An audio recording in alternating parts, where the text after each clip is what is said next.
Ang galing-galing mo. Smart dishwashing paste ko. Pritong ulam na masebo. Plano ng kaldero. Tanggaling for everyday. Ganyan pag smart ang dishwashing paste. May double tanggaling formula. Tanggal ang sebo, tanggal ang bakterya. Pahit para walang bahid. Linis fantastic sa metal at plastic. Number one ko to. Tanggaling-galing mo. Smart dishwashing paste. ACS. Tinesting, sinuri, siniyasan. Ang resulta? Super effective ang Shield sa pagpatay ng bakterya at virus. Shield Antibacterial Soap. Believe ang mga eksperto sa Philippine Nurses Association. At si Mami. Tiwala ako sa Shield. Shield Antibacterial Soap. Napatunayang mabisa. Ang mga nurse, tiwala. ACS. May nagbago. May arte. May budget.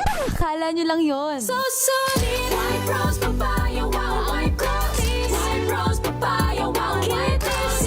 White rose papaya. May glow up with a white rose papaya. White Rose Papaya. May puti power times 2 kasi may papaya at niacinamide. May shea butter and tea tree oil pa. Kutis sulit ang glow up. Glow up with a white rose papaya. White Rose Papaya. Kutis sulit ang glow up. ACS. Galalala Falcon. Galalala Falcon. Ang bango ng sampayan. Tara na magsayawan. Calafabcon, amoy nakaka-joyful! I am Rexeline Ann Cabaltero Reyes. I am a practicing health professional here in Ontario, Canada. Let's go to MX3. Paano siya nakatulong? When I tried MX3, aba! My body loves MX3. Magiging mommy ka na after ng shift mo. So I really need that push and help from MX3 capsule, which makes me a better me. MX3, dito ako bilib. Mahalagang paalala, ang MX3 capsule ay hindi gamot at hindi dapat gamiting panggamot sa anumang uri ng sakit. Galalala Falcon.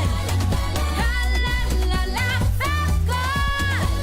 Ang bango ng sampayan. Tara na magsayawan. Calafabcon, amoy nakaka-joyful!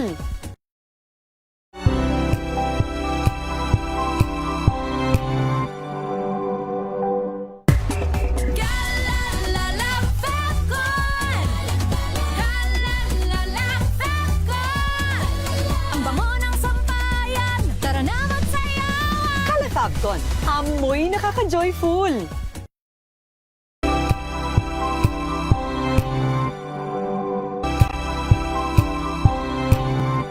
DZRH Special Coverage.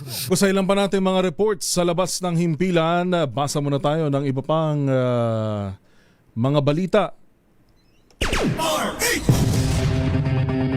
Alauna 26 ng hapon, good news sa mga consumer o customer ng Manila Electric Company o Meralco. Bababaho ang singil sa kuryente ng Meralco ngayong buwan ng Agosto. Ayon sa Meralco, 0.042 kada kilowatt hour ang ibababa sa overall electricity rate. Pangunahing dahilan ng pagbaba ang 9.5 bilyong pisong refund na iniutos ng Energy Regulatory Commission o ERC para sa mga kumukonsumo ng 200 kilowatt hour, siyam na piso, 9 pesos. Malaki din, malaki? 9 pesos ang bawas sa kabuang bill sa pagbaba ng rate. Habang 13 pesos naman sa mga kumukonsumo ng 300 kilowatt hour, 17 pesos sa kumukonsumo ng 400 kilowatt hour, at 21 pesos sa mga kumukonsumo ng 500 kilowatt hour. Samantala, nasa second alarm pa rin ang Marikina River. Sa latest update ng Marikina PIO, kaninang alas 12 noon, nasa 16 meters ang antas ng tubig sa naturang ilog. Matatanda ang ibinabana sa first alarm ang water level sa Marikina River bandang 3:25 AM kanina. Makaraang bumaba na ito sa 15.9 meters. Nalubog sa hanggang leeg na tubig baha ang mahigit 100 kabahayan sa Creekside 2, Barangay San Antonio, Parañaque City. Ayon sa mga residente, kung noon ilang oras pa lang inaabot bago tumaas ang tubig sa kanila, ngayon ilang minuto lang. Bukod nila sa kakaibang volume ng ulan, sala rin dito ang creek na mababaw na nga sang katutak pa umano ang basura. Mahigit 1 dekada ng perwisyo, sabi ng mga residente, ang mataas na pagbaha tuwing umuulan. Samantala, mga ulat na po muna tayo sa labas ng himpilan. Ang mga dam sa Central Luzon na mahigpit na binabantayan. RH25 Grace Ansano, ibalita mo yan, Grace. Umuwal, nagpapatuloy nga ang pagmomonitor at inspection ng matataas na opisyal ng National Irrigation Administration dito sa Central Luzon. Katunayan, sa ngayon ay nasa bahagi ng Pampanga ang Regional Director ng NIA na si Engineer Chris Manalo. At buhat sa Bulacan, kung saan nga ito ang isa sa mga tinitingnan at binabantayan din. Una nang nagpakawala ang bahagi ng Bustos Dam at ngayon ay may isang bahagi naman sa bahagi ng Bulo Dam sa Doña Remedios Trinidad, kung saan ay mayroon ng pag-spill dahil nga sa unti-unti na tumaas ang tubig sa naturang dam. Ang mga dams naman sa baba, ang sa parte ng Pampanga, Tarlac, ay may mga ilang lugar na rin ang kanilang unti-unti nang nagpapakawala ng tubig. Dahil nga through and through ang ilang mga dams na yan, hindi pwede na ma-stack at magtagal ang mga tubig dahil posible nga itong makasira rin sa mga maliliit na mga kanals papasok sa mga tiyaniman ng palay. Matatandang ilang araw na nalulubog sa tubig baha ang mga pananim at inaasahang kung magpapatuloy pa ito sa mga susunod na araw, malaki ang magiging pinsala nito. Samantala, UL Karen, nagpapatuloy naman ang paghahanap sa 44 na taong gulang na nalunod sa kasagsagan ng bagyong si Maymay. Ito ay nangyari sa bayan ng Laor. Kaya tulong-tulong na ang mga karatig bayan para nga sa paghahanap dito. Maging ang 4 na taong gulang na nawala rin at nalunod sa bahagi naman ng bayan ng Talavera, ngayon hindi pa rin natatagpuan. So mahigpit ang paalala ngayon ng mga lokal na pamahalaan dito sa Central Luzon na manatiling mapagmatyag dahil ang tubig mula sa Sierra Madre Mountains at maging sa mga karatig ding bundok ay inaasahang bumababa na yan at sasapulin ang pinakamababang lugar dito sa Central Luzon patungo sa Pampanga. So yan muna ang ating update. Ito si RH25 Grace Vera Ansano, una sa Pilipinas, una sa Pilipino. Grace, kamusta yung mga palayan sa Central Luzon? Adjusted naman no? Yung harvesting season kaya wala masyadong pinsala o meron pa rin? Actually, wala nang aanihin. Nasa stage na ng nakapagtanim na yung ating mga palay. Katunayan, ang mga palay ngayon ay halos nasa mag-iisang buwan na naitanim. Ibig sabihin, mahigit 1 dangkal ang mga taas na niyang mga palay na yan. So, yun doon sa mga farmers na nakausap po, kung magtatagal na ganyan at masyadong mababad din yung ating mga pananim na palay, maapektuhan yon at pwedeng malusaw. Kaya ito ngayon, ang dasal ng ating maraming farmers na sana medyo tumigil naman na para nang sa ganon, hindi gaano yung epekto. May mga palayan nga dito na pasok na yung kanilang mga pananim at natumba na, naraganas na ng tubig, pero hindi naman yung ganon karamihan dahil epekto na rin yun ng sobra talagang dami ng tubig na binagsak ngayon dito sa bahagi ng Central Luzon. Alright. Maraming salamat, Miss Grace.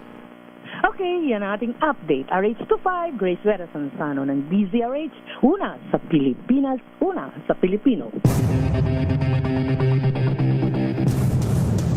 Maraming salamat, RH25 Grace Sansano. Samantala, sitwasyon naman sa Rizal. Naku, O pala partner, no, kahapon may mga na-monitor tayo na balita, may nasawi na rider sa Antipolo. Yung nabagsakan ng sumilong lang siya. So ingat po sa lahat ng ating mga riders ngayon, ano. Alam natin kailangan nating maghanap buhay, pero pagka sobrang lakasan ng ulan na okay sumilong, pero piliin din natin yung mga sisilungan natin. Safety din talaga. Safety din talaga. Priority, lalo ho ito. Puno. Pero kung di ako At may nagkakamali, ano may rin kasi ng kasamang poste ng kuryente. Oo. Unfortunately, so ingat po tayo, lalo na po sa ating mga motor riders. So nasa linya na natin si RH30 Eric Dastas. Eric, alin ba dyan sa Rizal ang pinaka naapektuhan ng pagbabaha dahil sa habagat o itong ilang araw na pag-uulan? Eric? Miss Karen, Kuya Joel, bagamat sumilip na nga kanina ang haring araw sa lalawigan ng Rizal, ay sa mga oras namang ito ay bumaksak muli yung ulan, ang buhos ng ulan, kung kaya napakakulimlim na uli dito sa madilim na ulit yung kalangitan sa mga oras na ito. Partikular nga yung naapektuhan dito sa lalawigan ng Rizal, yung sa Habagad, yung masa sa tubig baha, itong Cainta Rizal at maging itong parte ng Montalban, maging papunta dyan sa may bahagi ng San Mateo. So far, yung ating monitor na pinakamataas ay itong talagang lubang na salanta na talagang mataas yung baha, itong Cainta area, dahil ito yung para pinaka-catch basin yata ng Rizal patungo palabas ng Metro Manila, papunta dyan sa may area ng Pasig. So talagang yung mga ating mga kababayan o yung mga residente ay wala silang magawa kung itaas nila yung kanilang mga gamit sa mga pagtaas nga ng bahag tulad nitong Alam mo, Eric, maano ko lang, no, kasi dyan sa Cainta talagang historically speaking sobrang bahain dyan sa area na yan. May mga kwento nga noon, tama ba Eric, partner, na pagka sobrang lakas ng ulan ang bilis tumaas ng tubig baha. Tama. Yung mga sasakyan dyan, yung mga bahay, yung parking nila, sinasadya na elevated yung parking, paakyat. Kung hindi man, yung mga residente dyan, tatakbo sila dun sa pinakamalapit na tulay, mataas na tulay. Tapos dun nila ipapark yung mga sasakyan nila. Naalala mo ba yun? Tama ba, Eric? Tama. Sa may parte na yan ng Ortigas. Naintindi ko. Diyan nila dinadala yung mga... Actually, minunga na daanan ako kanina along the way. May mga ibang mga sasakyan pa rin niya. Siguro, natatakot pa rin dahil nga yung kanilang lugar ay lubog pa rin sa tubig baha. Tapos yung mga nasa evacuation area ay hindi pa rin ang iba na nakakabalik sa kanilang mga tahanan. So, yun yung nagiging problema ngayon. At siguro patuloy naman tinutugunan ng mga local government yung kanilang mga residente na upang matugunan naman yung kanilang mga kanilang pangangailangan. So, yan yung pinakahuling sitwasyon dito sa area ng Rizal. Katunayan, ako'y naandito sa may area na ng Taytay Rizal. So far, sabi nga natin kanina, ay dumilim muli yung kalangitan sa oras na ito at bumaksak ulit yung ulan. Ninadaanan din tayo na yung mga bahagyang baha, pero nadadaanan naman sa mga maliit at mga motorsiklo, mga tricycle, so nadadaan sa mga oras ito. Sa monitoring natin, kanina din, ang area pa rin ng Noveleta sa Cavite at sa Rosario Cavite, maging sa area ng Bacoor, bagamat yung nagsubside na yung baha sa area ng Bacoor kanina, ay parte na lang ng Nyog, sa may barangay Nyog, yung medyo ka-intact pa rin yun, yung tubig na dulot pa nga rin itong napakalaking tubig na umaha at nagdulot doon sa mga residente ng kanilang sakripisyo upang sila ay maitaas pa rin yung kanilang mga kagamitan sa area na yan. Ang aking monitor kanina sa may area naman ng Batangas ay lubog pa rin sa tubig baha yung Barangay Pantalan, yung Barangay Bukana na binakit natin sa unang report natin kanina sa programa ni Kuya Romel, ay ganun pa rin ang sitwasyon ngayon dahil bumuhos na naman yung malakas na ulan sa may bahagi ng Batangas. area. So far, yun yung mga pinakahuli nating namomonitor sa area naman ng Calabarzon. Maging yung Binyan, itong bahagi pa rin ng Santa Rosa at maging yung San Pedro ay may mga tubig baha pa rin sa mga oras ito. Ito po ni si Eric Tester para sa DZRH, una sa Pilipinas, una sa Pilipinas. Maraming salamat, Eric Dastas. Nabanggit mo kanina, partner, yung mga kalsaan, mga sasakyang ipinaparada sa tulay. Sorry, nakakatawa isipin, 'di ba, kung tagaroon kayo. Kinikwento rin kasi ng mga kakilala ko. Parang ganun na kasing buhay nila doon. Oo. Tsaka nabanggit din ni Kuya Eric Dastas kanina sa Noveleta, ganun yung sitwasyon. Nadaanan ko yan nung weekend. Yan yung ruta natin Bandang Noveleta, Kawit, yan, mga magkakatabing bayan niya, Cavite City, na talagang nalulubog sa baha pag panahon ng tagulan dahil malapit yan sa dagat. Ganun na ganun yung sitwasyon sa may Centennial Road. Hindi pa man ganun kalakas yung ulan, pero maramdaman lang ng mga residente na naku, mukhang babaha. Kanya-kanya ng talagang dikit-dikit, bumper to bumper yung mga sasakyan. Ipapark na nila. Para magkasya lahat sa tulay. Maintindihan mo din kasi pag bumaha doon, umaabot talaga ng tulay Correct. Kaya yun yung pinaka-highest point na safe yung sasakyan nila. Tsaka, ang iniisip kasi nila, maganda na yung maging maagap ka, no? Kahit maramdaman mo, konting kaba, iakyat mo na. Kasi mahirap kung biglang mabilis ang pagtaas ng tubig di ba? Hindi mo masabi. Mamaya, hindi mo na mailabas yung sasakyan mo. Totoo. Di ba? So, marami, naalala ko yung Undoy. Ang daming mga sasakyan na nasira di ba? Dahil pinasok ng tubig yung kanilang garahe, yung kanilang bahay, hanggang bubong nga di ba? Tsaka inanod talaga yung mga sasakyan. Inanod talaga, di ba? So, and marami ang namatay, maraming mga nasawi. Yun ang masaklap. So, loss of lives, property, at syempre yung trauma, 'di ba? So ako naintindihan ko din, konting baha, nakakakaba talaga, lalo na kung pinagdaanan niyo yung diyan sa Cainta area na yan, tas yung panahon ng Undoy noon, ay Diyos ko. Yung mga horror stories, mga kwento, marami ang mga nagsilikas na, may mga iba kasi pag dun na sila lumaki, dun na yung bahay nila, sila na lang yung gagawa ng paraan para kahit papaano pagka may malakas na ulan o bagyo, naaagapan nila, tiyatas nila yung mga gamit, diba? Yung mga sasakyan, nila sa mga tulay, diba? Pero ang hirap ng ganun, yung ganung buhay, nakakapagod din yun, aminin natin, diba? Well, kung may choice lang din talaga tayo na pumili ng area, no? Pero may choice tayong bumoto ng kung sino yung ilalagay natin sa lugar natin na magre-resolve ng napakatagal ng problema sa baha na hindi matapos-tapos. Oras ho natin, mag-break lamang ho to, maghahanap buhay lang ho muna tayo at sa ating pagbabalik, kakamustahin pa rin natin ang sitwasyon sa labas ng himpilan, epekto ng sama ng panahon. Pilipinas ang oras. 20 minuto bago mag-alas 2 ng hapon.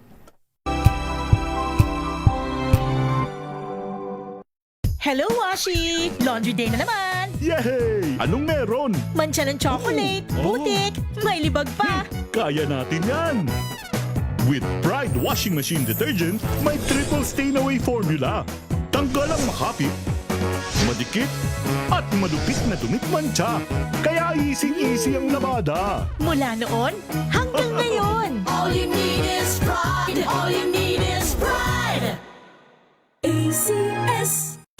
Maulan man, no worries na amoy kulog ang damit. Charm Fabcon, bangong kumakabloom, tanggal amoy kulog sa bango ng Charm. Kaya gamit ko, Charm Fabcon with Bloom Fresh Technology. Kills 99.9% of kulob-causing bacteria. May aroma burst pa of thousands of flowers and berries. Ang sampay sa loob, no amoy kulob. Bangong kumakabloom sa Charm. Charm Fabcon. ACS. Wow, ang saya. Isang barangay na labada, puro mancha pa. Goodbye, pahinga. Mommy, isang laba lang yan sa Pride Bar Blue. May powerful stain-away enzymes na malupit sa dunit mancha. At di masakit sa kamay. Isang laba lang yan. Hello, pahinga. Hello, Pride Bar Blue. ACS. Sa lahat ng bagay, simula pa lang, siguraduhing max protection na.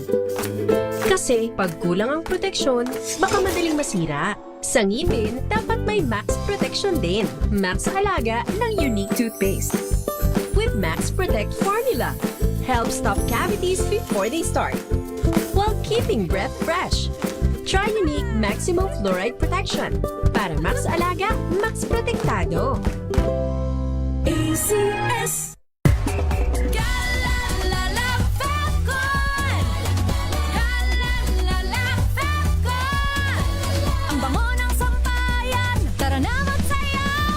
Fabcon, amoy nakaka-joyful!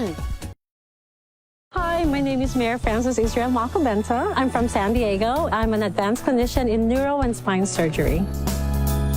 As an advanced clinician, you have to make sure that you coordinate everything. Our goal is to have an optimal surgery outcome for the patient. Having MX3 in my life, taking it, knowing that this is in my body, it gives me a lot of confidence. MX3, dito ako believe. Mahalagang paalala, ang MX3 capsule ay hindi gamot at hindi dapat gamiting panggamot sa anumang uri ng sakit.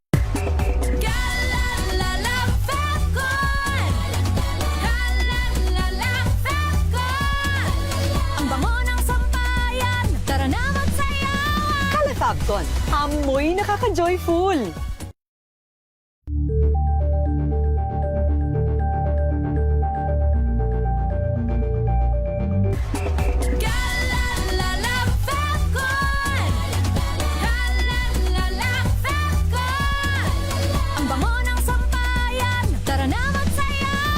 Fabcon, amoy nakaka-joyful!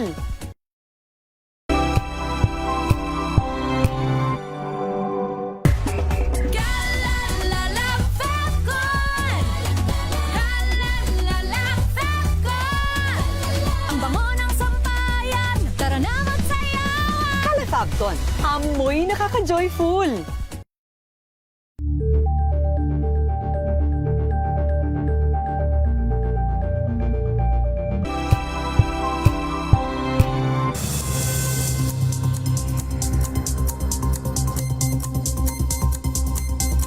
Meron na lamang ho tayong 16 na minuto bago mag-alas 2 ng hapon. Kamusta ang weekend ho ninyo? Maulan. Maulan. Talagang tuloy-tuloy. Friday, kaya ako hindi ako nagkakamali, partner. Yes. Nung magsimula itong pabugso-bugsong pagulan na to. At ngayon lang tayo medyo nakahinga ng konti at umaaraw. Ano. Pero yung mga sampay daw ay may tsansang matuyo. Matuyo. Oo. Si Mami Nida Reyes na naglaba kahapon, nakatutok yung electric fan namin. Pero iba daw kasi pagka tuyo sa loob ng bahay. Iba, may amoy ng konti. Amoy kulob, sabi nila. Iba talaga ang power ng araw, nakaka-disinfect ng mga damit, ng mga gamit, 'di ba? So sana ay kahit papaano sumilip man lang ng kaunti. Ayan. Tsaka paano kaya yung mga karamihan sa mga ilaw ngayon sa kalsada, 'di ba, solar light? Paano kaya pag gano'n? Dapat parang dapat may battery yan, 'di ba? May backup. Correct. Para kung wala mang araw, ay yan ang problema din na naririnig ko sa mga eksperto, no. May tinanong ako before sa isa rin sa mga interviews natin, partner, bakit hindi po tayo mag fully renewable energy?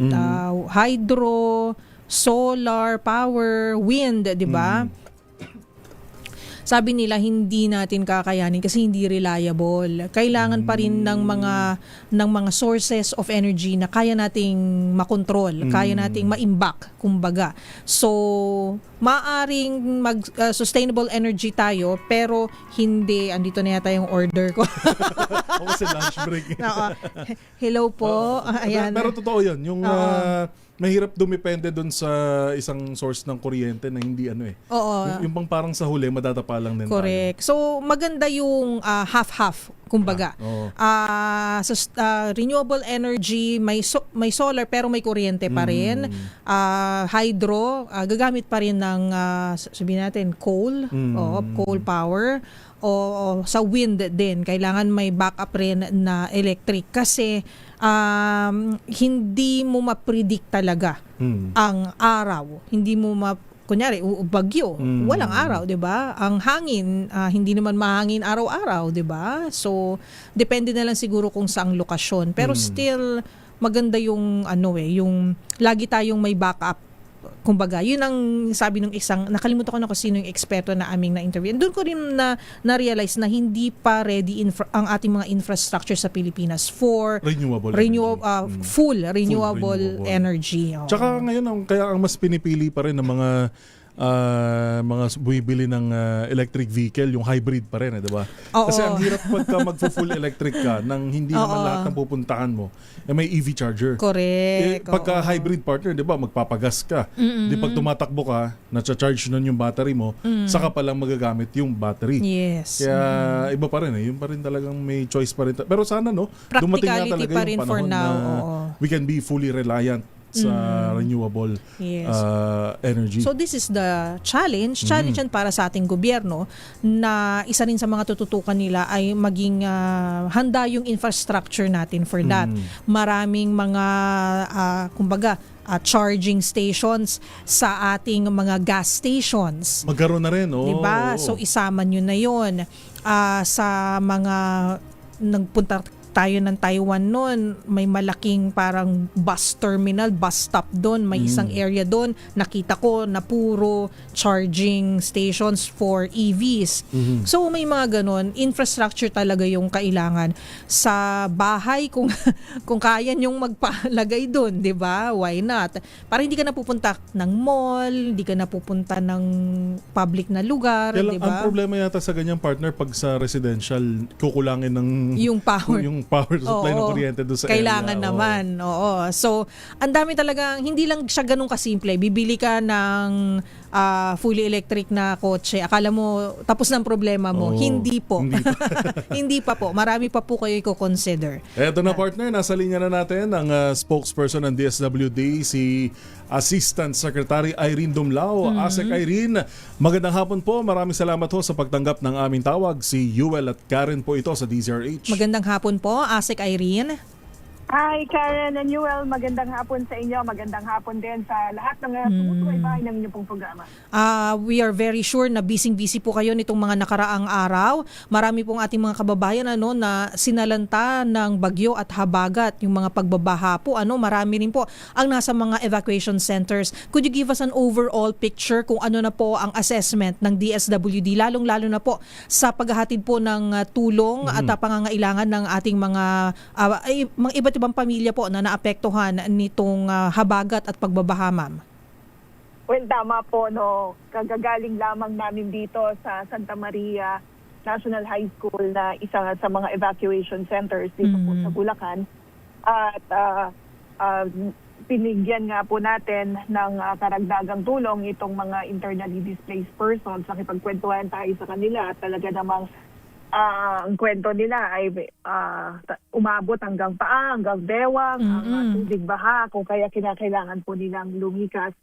But at any rate, kami naman po nag-assure sa local government unit na patuloy na magpo-provide ang DSWD ng family food packs at non-food items para matugunan yung kanila pong mga pangangailangan.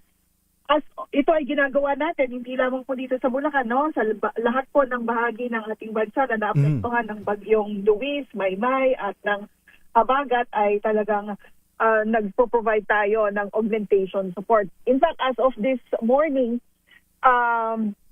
nasa mahigit 39 million pesos worth of humanitarian assistance na ang naipaabot ng DSWD at yan po ay binubuo ng mahigit 54,000 na mga family food packs, and then meron yung mga ready-to-eat food boxes, non-food items, at yung tulong pinansyal na umabot na ng halos 1 milyong piso. Ito ay pinabot natin dun sa mga pamilya na may mga namatay dahil nga po sa mga landslides, nasugatan. At inaasahan nga natin na yung bilang na ito ay madadagdagan pa sapagkat as we speak, ay nagdi-distribute tayo ng mga goods. We're on our way to Cavite. Tingnan din natin yung lugar doon kasi nakita rin naman po natin na binaha ang ilan sa mga areas po doon. So far, ASEC, yung nakikita ho natin, ano yung area na masasabi nating bubuhusan natin ng tulong na lubos na naapektuhan nitong habagat? Well, nationwide naman po yung ating pong pagpo-provide ng assistance, but kung makikita nga po yung ating DROMIC report, karamihan po ng mga naapektuhan ay sa bandang Luzon. particularly Region 1, Cordillera Administrative Region, gayon din po ang Region 3, ang Region 4A, and Region 4B, and then Region 5. And lahat nito ay tinitiyak natin na ipoprovide yung kaukulang tulong po para sa lahat ng naapektuhan. Asik Irene, ma'am, yung ating mga food packs, family food packs, is it still the same yung laman nun?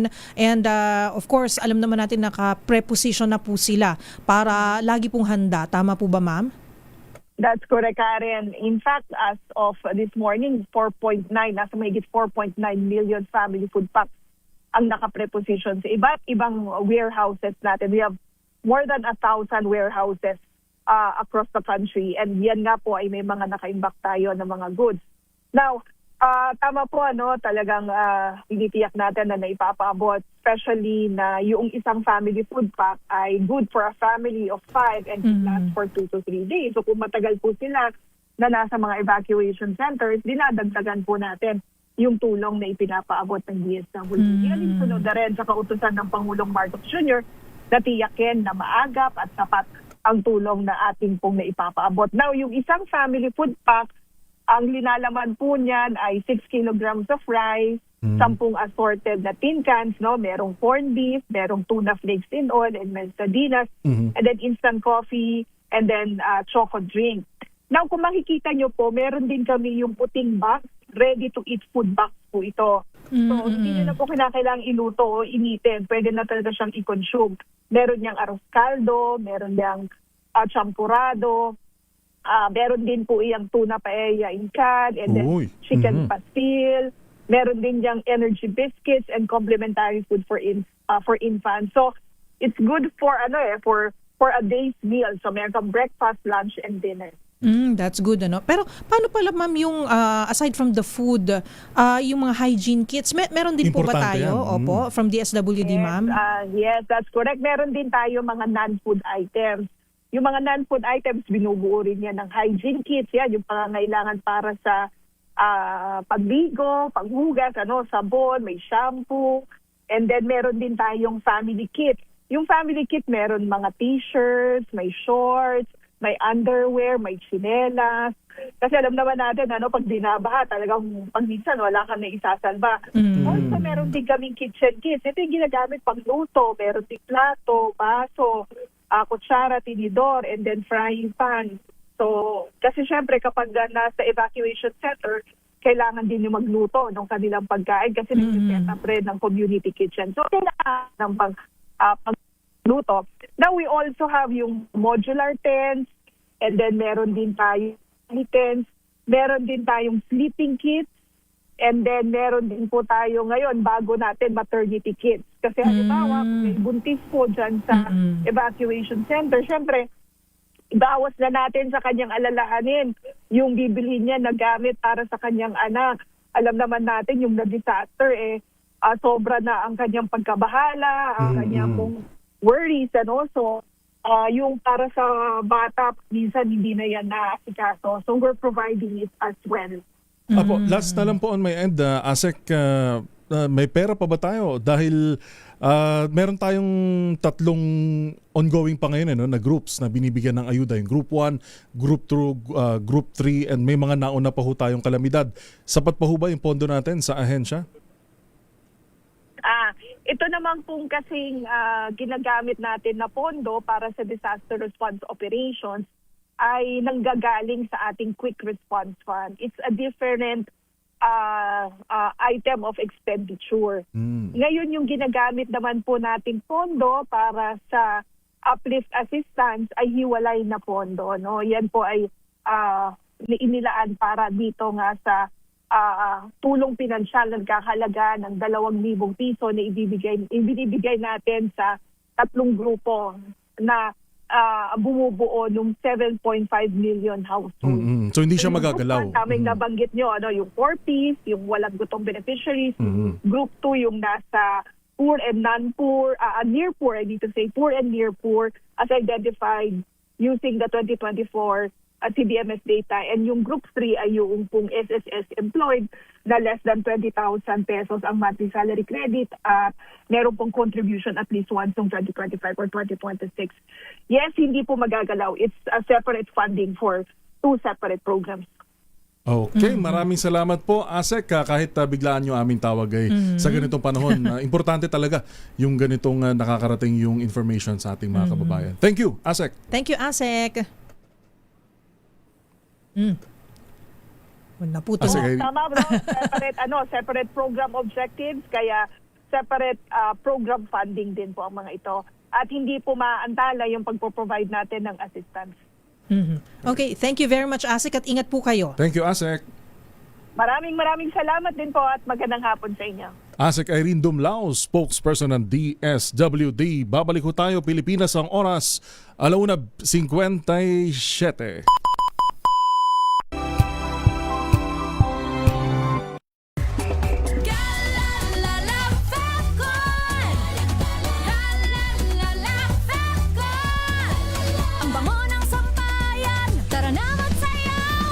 Fabcon, amoy nakaka-joyful.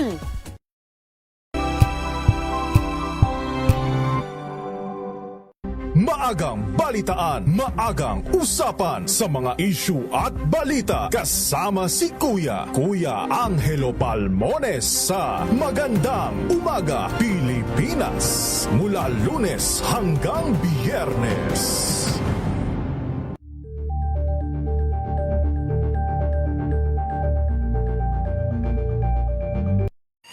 Mga balitang gigising sa inyong umaga. Mga balitang kailangan mong malaman. Mapapakinggan sa ACS Balita sa 2x2. Kasama sina Anthony Taberna at Jerry Baha. Lunes hanggang Biyernes.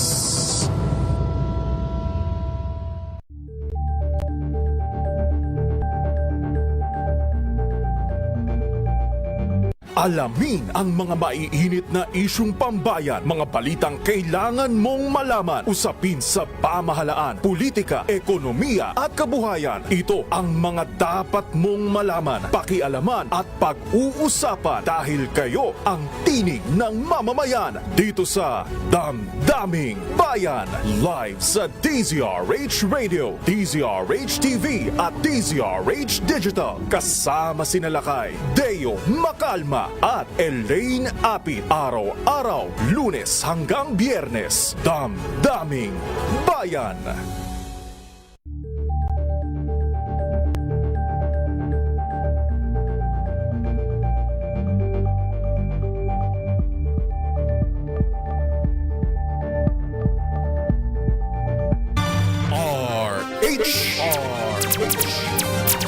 DZRH Special Coverage. Yung nakasama para sa special coverage ng DZRH sa epekto pa rin ho ng sama ng panahon, partikular sa habagat at may mga areas pa rin tayo na babantayan ho dun ho sa mga lugar na baha pa rin hanggang sa ngayon.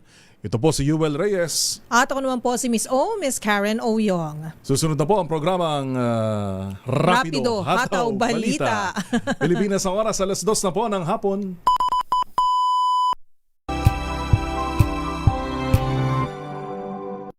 Wow, ang saya. Isang barangay na labada, puro mancha pa. Goodbye, pahinga. Mommy, isang laba lang yan sa Pride Bar Blue.